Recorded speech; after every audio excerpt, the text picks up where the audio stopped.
Do you ever find that people can drive you nuts? I mean, just nuts. Maybe it's someone at home, it's someone at work, maybe it's an acquaintance, maybe it's a friend, maybe it's someone who has driven you nuts for a long time. Well, you know, that is a major source of stress in our lives. I talk a lot in companies around the world and organizations about how to overcome stress, and we talk about 12 steps to conflict resolution and how to get along with difficult people. But the key, the heart of dealing with stress starts up here with your mind. And I want to encourage you, as you're dealing with people, to follow this process. I want you to think positive thoughts about people. If someone bothers you, don't look for the worst in them, look for the best in them and think positive thoughts. Dwell upon that.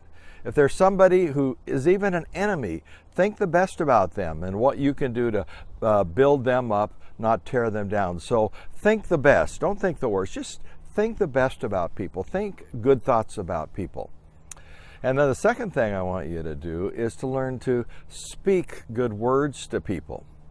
When you speak to people or about people, say things that will build people up, not tear them down.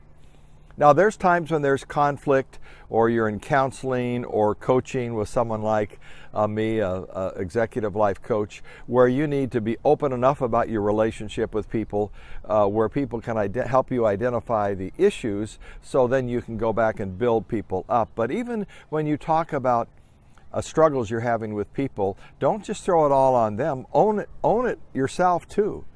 Remember, the problem's always two ways with people, in marriages and parents and children and vice versa, and at work. It's always both sides are somewhat wrong. So think about that. And when you speak words to others about people that build them up. So brag on people in a good sense. And then when you're speaking to people, say words that will build them up.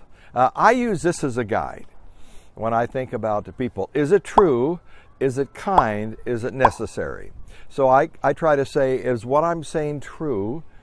I'm not gonna, don't inflate things, don't overstate things, don't cop out and understate things, but is it true? Is it kind? Is what I'm saying a kind thing to say? Oh man, we have lost civility in our day and age. My wife and I right now are co-authoring a book on civility. And we call it the art and heart of civility. There's so much incivility in our culture. Online, in social media, we are so mean to one another.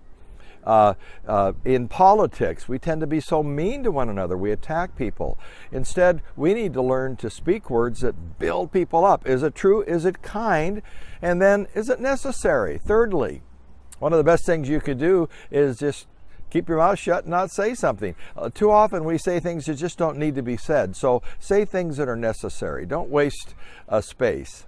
Someone said, there's a proverb that states, even a fool seems wise if he keeps his mouth shut. So you want to be the wisest person around, just don't talk so much.